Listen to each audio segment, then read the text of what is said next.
ಶ್ರೀಮದ್ ಆನಂದತೀರ್ಥ ಭಗವತ್ಪಾದರ ಶಿಷ್ಯರಲ್ಲಿ ಒಬ್ಬರಾದ ನರಹರಿ ತೀರ್ಥರ ಆರಾಧನೆ. ವಿಶೇಷವಾಗಿ ಶ್ರೀಮದಾಚಾರ್ಯರ ಸೇವೆಯನ್ನು ಮಾಡಿದ ಶ್ರೀಮದಾಚಾರ್ಯರ ಸರ್ವಮೂಲ ಗ್ರಂಥಗಳಲ್ಲಿ ಒಂದಾದ ಯಮಕ ಭಾರತ ಅಂತ. ಆ ಯಮಕ ಭಾರತಕ್ಕೆ ಟಿಪ್ಪಣಿಯನ್ನು ಬರೆದಿದ್ದಾರೆ, ಟೀಕೆಯನ್ನು ಬರೆದಿದ್ದಾರೆ ನರಹರಿ ತೀರ್ಥರು. ಪದ್ಮನಾಭ ತೀರ್ಥರ ನಂತರದ ಉತ್ತರಾಧಿಕಾರಿಗಳು ನರಹರಿ ತೀರ್ಥರು. ಶ್ರೀಮದಾಚಾರ್ಯರೇ 4 ಜನಕ್ಕೆ ಆಶ್ರಮವನ್ನು ಕೊಟ್ಟಿದ್ದರು ಅಂತ. ಪದ್ಮನಾಭ ತೀರ್ಥರು, ನರಹರಿ ತೀರ್ಥರು, ಮಾಧವ ತೀರ್ಥರು, ಅಕ್ಷೋಭ್ಯ ತೀರ್ಥರು. ವಯಸ್ಸಿನಲ್ಲಿ ಸೀನಿಯಾರಿಟಿಯೂ ಇತ್ತು. ಪದ್ಮನಾಭ ತೀರ್ಥರ ನಂತರದಲ್ಲಿ ಬಂದವರು ನರಹರಿ ತೀರ್ಥರು. ಶ್ರೀಮದಾಚಾರ್ಯರು ಅಪ್ಪಣೆಯನ್ನು ಮಾಡಿದರಂತೆ, ಯದ್ಯಪಿ ಸನ್ಯಾಸಿಗಳು ರಾಜ್ಯ ಕೋಶ ಎಲ್ಲವನ್ನ ಸರ್ವಸಂಗ ಪರಿತ್ಯಾಗಿಗಳು ಎಲ್ಲ ಬಿಟ್ಟವರು, ಆದರೂ ಒಂದು ಅನಿವಾರ್ಯ ಪ್ರಸಂಗ, ಕಳಿಂಗ ದೇಶ, ಈಗಿನ ಒರಿಸ್ಸಾ. ಆ ಕಳಿಂಗ ದೇಶದಲ್ಲಿ ರಾಜ ಇದ್ದಕ್ಕಿದ್ದಾಗೆ ತೀರಿ ಹೋದ. ರಾಜನ ಮಗ ರಾಜ್ಯವನ್ನು ಆಳಬೇಕು ಅಂದರೆ ಯುವರಾಜನ ಪಟ್ಟಕ್ಕೆ ಬರಲಿಕ್ಕೆ ಇನ್ನೂ ಅವನು ಸಣ್ಣವನು. ಯಾರಿಗೆ ಕೊಡೋದು? ಟೆಂಪರರಿಯಾಗಿ ಒಬ್ಬ ರಾಜ್ಯ ಬೇಕು. ಆ ಮಗು ಬೆಳೆದು ದೊಡ್ಡದಾಗುವವರೆಗೂ ಇನ್ನೊಬ್ಬ ರಾಜ ಬೇಕು. ರಾಜ ಆ ಮಗು ಬೆಳೆಯೋವರೆಗೂ ಇನ್ನೊಬ್ಬನನ್ನು ರಾಜನನ್ನಾಗಿ ಕೂಡಿಸಿದ್ರೆ ಅವನು ಬಿಟ್ಕೊಡ್ತಾನೆ, ಯಾಕೆ? ಅವನೇ ಬೆಳೆದು ಕೂತು ಬಿಡ್ತಾನೆ. ಈ ಸಂದರ್ಭದಲ್ಲಿ ಶ್ರೀಮದಾಚಾರ್ಯರ ಹತ್ರ ಪ್ರಾರ್ಥನೆಯನ್ನು ಮಾಡಿದ್ದಾರೆ ಅವರೆಲ್ಲ, ಏನಾದರೂ ವ್ಯವಸ್ಥೆಯನ್ನು ಮಾಡಿ ಅಂತ. ನರಹರಿ ತೀರ್ಥರಿಗೆ ಹೇಳಿದ್ರಂತೆ, ನೀವು ಹೋಗಿ ರಾಜ್ಯವನ್ನು ಆಳಿ. ಅಲ್ಲ, ನಾನು ಸನ್ಯಾಸವನ್ನು ತೆಗೆದುಕೊಂಡು ಈ ವೇದಾಂತ ಸಾಮ್ರಾಜ್ಯದಲ್ಲಿ ಕೂಡಬೇಕು ಅಂದ್ಕೊಂಡೆ, ಇಲ್ಲ ಆ ರಾಜ್ಯವನ್ನು ಆಳಿ ನಮ್ಮ ಅಪ್ಪಣೆ ಅಂತ ಹೇಳಿದರು. ಆದರೆ ಅಲ್ಲೊಂದು ಸಂಪ್ರದಾಯ ಪದ್ಧತಿ ಇತ್ತಂತೆ.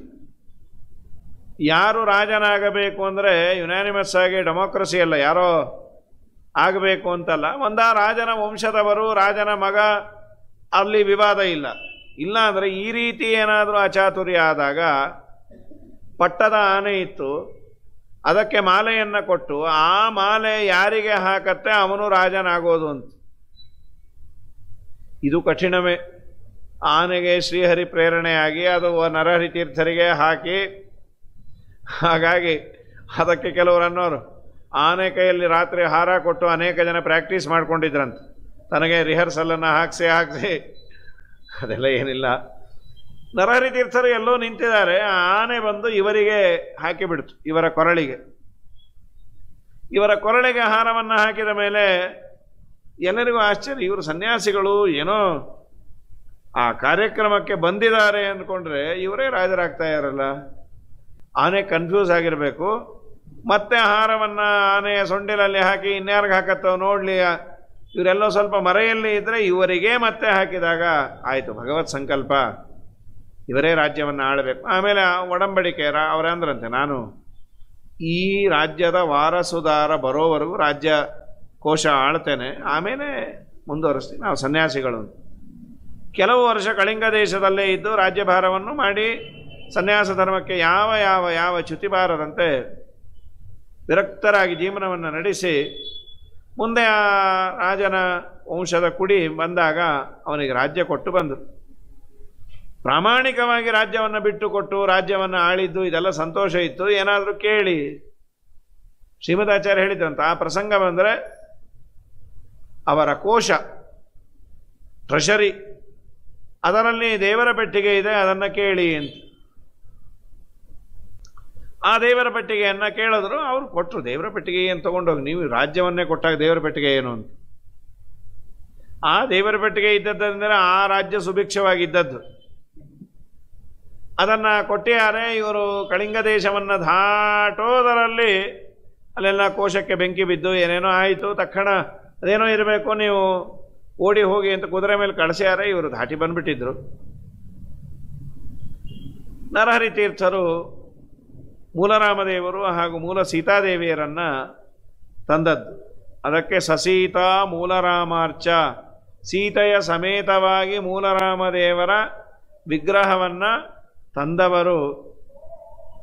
ಕೋಶೇ ಗಜಪತೆ ಸ್ಥಿತ, ಗಜಪತಿಯ ಕೋಶದಲ್ಲಿ ಇದ್ದಂತಹ ರಾಮದೇವರನ್ನು ಹಾಗೂ ಮೂಲ ಸೀತಾದೇವಿಯರನ್ನು ಬ್ರಹ್ಮಕರಾರ್ಚಿತವಾದದ್ದು.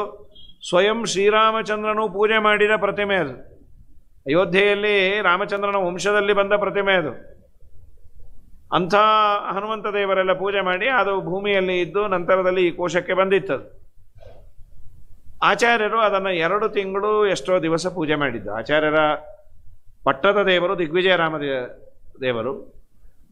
ಇದು ಬಂದ ಮೇಲೆ ಆಚಾರ್ಯರು ಪೂಜೆಯನ್ನು ಮಾಡಿ, ವಿಶೇಷವಾಗಿ ಬ್ರಹ್ಮಕರಾರ್ಚಿತವಾದ ಪ್ರತಿಮೆ ಅದು.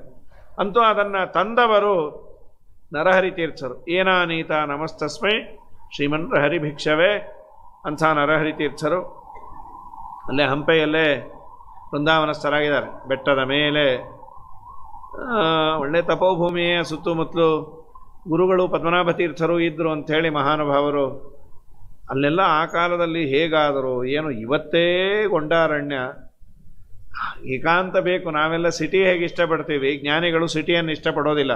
ಅದು ಊರು ಬೆಳೆದ್ರೆ ಊರು ಬಿಡೋರಂತ. ಯಾದವಾರ್ಯರು ಅಥವಾ ನಮ್ಮ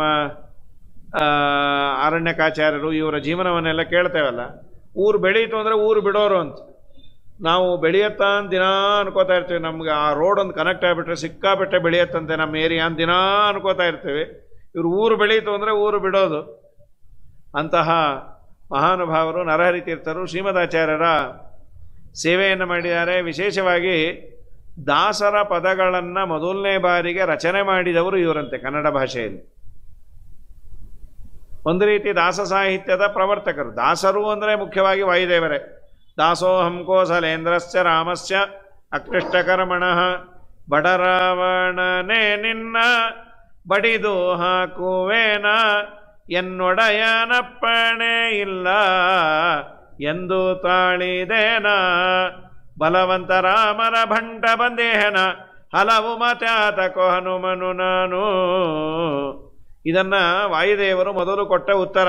ನೀನು ಯಾರು ಅಂದರೆ ರಾಮನ ಭಂಟ, ರಾಮನ ದಾಸ ಅಂತ. ನಿಜವಾದ ದಾಸರು ವಾಯುದೇವರೇ.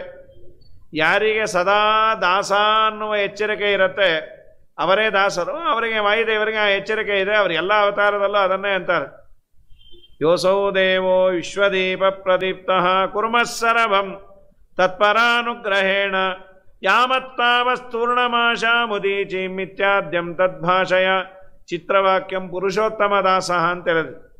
ಪುರುಷೋತ್ತಮನ ದಾಸರು ಅಂದರೆ ಶ್ರೀಮದ್ ಆನಂದ ತೀರ್ಥ ಭಗವತ್ಪಾದರು, ವಾಯುದೇವರು. ಸೊ ದಾಸರು ಅಂದರೆ ಮೊದಲು ಅವರೇ.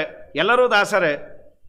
ನಂತರದಲ್ಲಿ ದಾಸ ಸಾಹಿತ್ಯ ಅಂದರೆ ಪ್ರಾಕೃತ ಭಾಷೆಯಲ್ಲೂ ಕೃತಿಯನ್ನು ರಚನೆ ಮಾಡಿದ ಮೊದಲಿಗರು ಅಂದರೆ ನರಹರಿ ಅನ್ನುವ ಅಂಕಿತದಿಂದ ಮೊದಲು ಮಾಡಿದವರು ಇವರು ಅಂತ ಒಂದು ಪದ್ಯ ಮಾತ್ರ ಈಗ ದಾಸ ಸಾಹಿತ್ಯದಲ್ಲಿ ಪ್ರಸಿದ್ಧವಾದದ್ದು ನರಹರಿ ತೀರ್ಥರಿಂದ ಕೃತ ಅಂತ. ಬೇರೆ ಬೇರೆ ರೀತಿಯಲ್ಲಿ ಆಚಾರ್ಯರ ಸಿದ್ಧಾಂತದ ಪ್ರಚಾರವನ್ನು ಮಾಡಬೇಕು ಅಂತ ತುಂಬ ಕಡಿಮೆ ಇತ್ತು. ಪ್ರಚಾರವೂ ಕಮ್ಮಿ, ಇಷ್ಟು ಫೆಸಿಲಿಟಿನೂ ಇಲ್ಲ. ಎಲ್ಲಿಂದ ಎಲ್ಲಿ ಬರೋದು? ಇಂಟರ್ನೆಟ್ ಈಗೊಂದು 4 ವರ್ಷದ ಕೆಳಗೆ ಇದು ಯಾವುದೂ ಇರಲಿಲ್ಲ. ಅದಕ್ಕೆ ಬೇರೆ ಬೇರೆ ದಿಕ್ಕಿನಲ್ಲಿ 4 ಮಠಗಳನ್ನು ಮಾಡಿ, ನರಹರಿ ತೀರ್ಥರ ಮಠ ಸಪರೇಟಾಗಿ ನರಹರಿ ತೀರ್ಥರದೇ ಒಂದು ಸಂಸ್ಥಾನ, ಅದೊಂದು 200 ವರ್ಷ ಬಂತು ನಿಲ್ತು ಅಂತ ಕೆಲವರ ಅಭಿಪ್ರಾಯ ಇದೆ. ಅದು ಅಥವಾ ಮರ್ಜ್ ಆಯಿತೋ ಗೊತ್ತಿಲ್ಲ. ಸಪರೇಟ್ ಮಠ ಅಂತಿಲ್ಲ. ಇನ್ನೆಲ್ಲ ಪರಂಪರೆದು ಇದೆ. ಪದ್ಮನಾಭ ತೀರ್ಥರ ಮಠ, ಶ್ರೀಪಾದರಾಜ ಮಠ, ಒಂದು ಕವಲಾಗಿ ಬಂದದ್ದು ಇನ್ನೊಂದು ಪರಂಪರೆ ಪದ್ಮನಾಭ ತೀರ್ಥರಿಂದ. ಅಕ್ಷೋಭ್ಯ ತೀರ್ಥರದು ಕೂಡಲಿ ಹಾಗೂ ಮತ್ತೊಂದು ಬಾಳಗಾರು ಮಠ. ಅದಾದ ಮೇಲೆ ಮಾಧವ ತೀರ್ಥರ ಸಂಸ್ಥಾನ, ತಂಬೇಹಳ್ಳಿ ಮಠ. ಹೀಗಿದೆ. ನರಹರಿ ತೀರ್ಥರ ಮಠ ಅಂತ ಅದೊಂದು ಬರಲಿಲ್ಲ ಆಚಾರ್ಯರ ಪರಂಪರೆದು. ಕೆಲವರ ಅಭಿಪ್ರಾಯ ಅದು 200 ವರ್ಷ ಇತ್ತು, ಆಮೇಲೆ ಏನೋ ನಿಲ್ತು ಅಂತ. ಅದು ಎಷ್ಟು ಗೊತ್ತಿಲ್ಲ ಐತಿಹಾಸಿಕವಾಗಿ. ಯಾರು ಆ ಪರಂಪರೆಯ ಸ್ವಾಮಿಗಳ್ಯಾರು, ಅವರ ವೃಂದಾವನ ಯಾವುದು ಗೊತ್ತಿಲ್ಲ.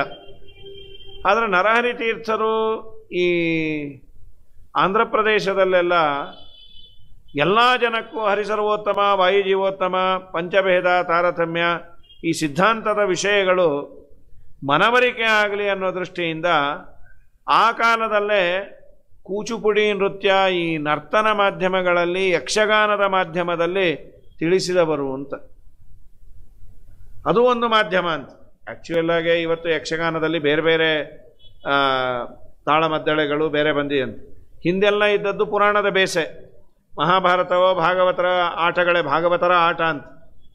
ಅದನ್ನೇ ಜನಕ್ಕೆ ತೋರಿಸಿ ಹರಿಸರ್ವೋತ್ತಮ, ವಾಯುಜೀವೋತ್ತಮ ಈ ತರಹದ ಪದ್ಧತಿ ಇತ್ತು ಅಂತ. ಅದನ್ನು ಮುಂದೆ ವರಿಸಿದವರು ನರಹರಿ ತೀರ್ಥರು.